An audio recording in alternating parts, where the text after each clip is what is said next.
8. Only one place remains from this group. In the lower left-hand corner, the teal Protoss player representing ESC, it's going to be GraVe. And his opponent in the upper right-hand corner, it's the green Terran player from RUW. It is Noname. And one of these players falls here. The other moves on through to play in the round of 8. Yep, that is true. Now, to be fair, this match is probably the closest we're going to have today in terms of player skill and the possible outcomes. These two players are really close to one another. This could really go either way. I mean, yes, playing versus a very good Protoss as a Terran player can be difficult, but Noname is a very good Terran, and he is the Summer League champion, the SC2 improved Summer League champion, so that just kind of testifies towards his skill here. And you know, GraVe is no pushover by any means, being on ESC and having multiple finishes at local events and stuff. But as I said, these guys really closely matched, and we could expect a nail-biting tough fight over here. Yeah, again, I'd like to point out that Noname is our SC2 improved Summer League champion. So he's definitely going to be looking for a place in the round of 8, especially with Arthur gone. It's really realistic for him now. He could do this and potentially look to be a defending champion. You know, it's a really tough road ahead if he makes out. I mean, in the first round, in the round of 8, his first match is either going to be Solar, Patience, or the winner of Johnny Rico, Demarga, Adonis, and Shaq. And I don't think any of them are easy because the Zergs are very good. Yeah. And the other two are Protoss players, and you can't ever count out Protoss in PvT. No, you can't do that. Especially not Shaq, whose PvT is really strong. He actually, last time I casted Shaq versus Cass, Shaq had no problems whatsoever versus the Ukrainian Terran. So, and that's quite surprising considering how good of a player Cass is. Just goes to show how talented Shaq from Netherlands is. And yeah, that group will be very interesting.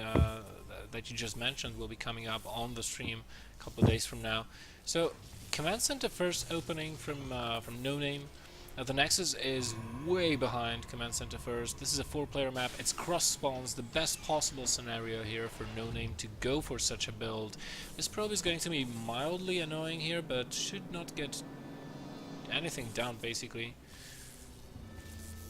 Yeah, it shouldn't get anything. There's the Marine, and ooh, the Marine doesn't catch the probe, which is a little bit of a shame. That's going to be, you know, a slight nuisance. And look, there's a Stargate coming up. You know, not the fastest of Stargates, but I wonder if GraVe is going to just completely skip the Robo. This is one of the builds classic used in GSL, I think, where you skip the Robo. You open with a Stargate Oracle. You're not going for very many SCV kills. You just want to be annoying, and you want to have a reliable source of scouting. Remember, Oracles have Revelation, they have Envision, they're very fast, they can dart in, cast a spell, get out, and you'll see what is being produced. You follow that up with 3 Phoenixes to defend you versus drops, and you go straight into your upgrades from Forges and Storm as fast as possible. I think he might even just skip the Phoenixes here because, you know, when he gets into the base, he's going to see that it's just a free barracks play. And so without kind of a factory follow-up, drops aren't going to be an issue for quite some time. True. So you can just skip the Phoenixes altogether, and you know that's very popular too. You get your Storm a little bit faster, and your upgrades a little bit faster. That +1 armor so good for the Zealots. You know, and again, Noname is well positioned with Marines to defend an Oracle, so it's not like he's expecting this Oracle to definitely do damage. SCV Scout gets denied by a probe, hero probe with 1 kill. There's the Oracle flying out of the base. There is a bunker and a turret even coming up. Secondary bunker and a turret coming up at the natural base of Noname. He is playing this very defensively. He really does not want to lose against anything here.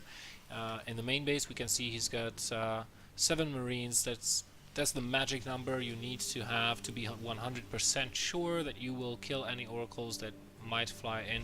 He's got his stim on the way. His +1 will be queued up momentarily now that he's got his factory. Now GraVe has to be really careful of not using this Oracle, and he has to scout the timing of the factory and the number of barracks. And he does. And that's exactly what he's going to do. He's going to get in here. Oh no, he used it! Oh my goodness, that was That was just so unlucky there for GraVe, because right now this build loses a lot of its strength. GraVe is getting a third base, and this is going to be difficult. I mean, we correctly assumed that he's going to be skipping Robo. He has to remake that Oracle, however, and he is doing just that, because without information, the build that GraVe is trying to go for will not work. You can get blindsided and just die to a random push you did not know was coming. Yeah, man.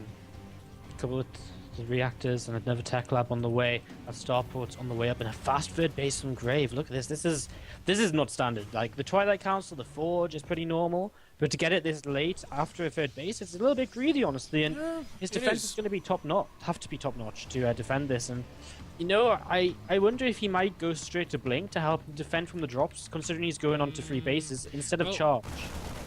Well, I would assume that he'll go into charge and build those phoenixes. Charge is more standard, but yeah, if he still has that Stargate up, so the phoenixes are a possibility here. It would make more sense. I mean, with the Oracle, he's going to scout any kind of push that and the timing of the push when the Terran player will be going for it. So he knows look at his units. He only made 3 sentries and 1 Stalker, nothing else. Because he knows no attack is coming. He'll just be powering his economy, powering his tech. Oh, very narrowly not losing that Oracle. That Oracle is very important right now, because you know it's getting very close to the medevac timing. So he needs ideally to start making those Phoenixes to defend himself versus Oracles. The Templar Archives is not going to be finished in time for the first drops. In fact, Noname is already moving out, and GraVe needs to start warping in units. Really, like yesterday was too late. Well, he does have a lot of gateways up though. A lot of them are about to finish up here, so he's going to be on 7, and I mean that's a pretty decent number. You know, Noname doesn't know about that third base just yet, so there's a lot of zealots here too. And with charge, with +1 armor, this is perfectly timed to defend this kind of push. You know, I think the only thing he really has to be scared of... Oh, nice force field. This is a bad start for Noname. Yeah, this is a really bad start, but not quite enough zealots, I don't feel. This is a lot of firepower. Those force fields, though, man. This was a mistake by Noname moving into the time warp up there. He just allowed GraVe to have the most perfect engagement he could have wished for. Another force field going down. The time warp is still up. I mean, this is not... This is all his sentries, though. I think that was a pretty fair trade. I mean, he lost his sentries, and you know, as a Terran player, you know, you lost your bio. It's easily replaceable. You know, killing off sentries, you either remake them or you play without sentries. What the hell is this? Yeah, I don't know. You know, I don't know whether as the Noname takes the tower here, I don't know whether he's just saying I'm gonna try and contain you with tanks. But I've got no idea. Really. With this many charge lots, I don't know if that I don't would think work. it'd work either, man. But yeah, apparently, I mean, this is really interesting to build. I could understand if you start building mines, especially with the buff. You know, Noname is going just for an all-out 2-base aggression. He just wants to overpower his opponent. But we have Storm on the way. It's got 20 seconds or something to go before it's done. Once the storm is finished, this is going to be shut down really hard. Noname's got ghosts on the way, so he is well prepared for storm, and he is now building widow mines as well. What was the tank for? Was it a misclick? I don't know. But no, he's got tech lab, so obviously he built it for a reason. Like he wanted to get a tank. Yeah, it's just doesn't make sense. I don't know. I think all GraVe has to do is not engage this army until he has storm and until he has a lot of zealots. He's got storm now. Yeah, he has, but he needs to increase his zealot count really by a great margin. The army supplies are... He's actually below the Terran player. With a zealot-based composition, you want to have more army units than the Terran player. And that's... I mean, look how many zealots he's got already. We are at 25. And he wants to stay back, he wants to be defensive, increase that zealot count even further. The +2 armor will be finishing, by the way, right now, so this is going to make this army super effective. And then all he has to do is avoid the EMPs, and he can defend, he can crush. He's got the better economy. I don't know if GraVe knows that mines are out already. Maybe he does, maybe he doesn't. He sends a single zealot ahead, and he will actually activate that mine, so it looks as though he knew about it. Tank actually taking some splash damage there from when the zealot charged forward. But there's a lot of ghosts here, and honestly, ghosts kind of wreck this army because it's Archons. Do we have a...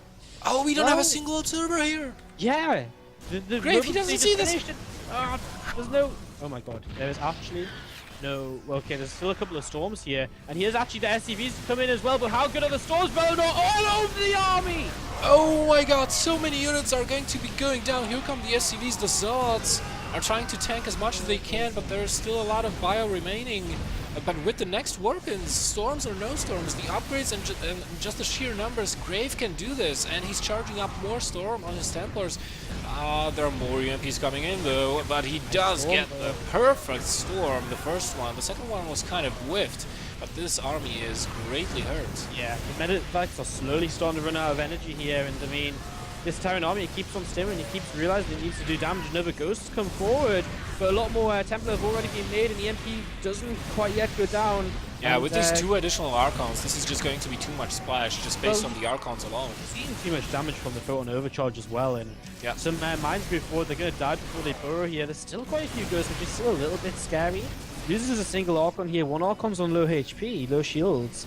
But I mean, the supplies tell the tale, because Noname, he's lost so much of his economy and this is after pulling his SCVs. And for Noname, this is losing efficiency too quickly. I mean, he sacrificed a lot of his income, a lot of his SCVs, and yeah, this should be it. As GraVe is charging forward, good kiting coming out of Noname, but it's just not going to be enough. And he cannot replenish, unlike GraVe, who's got almost 1,000 minerals in the bank. That's the game being called from Noname before he taps out. 1-0 to the Polish Protoss.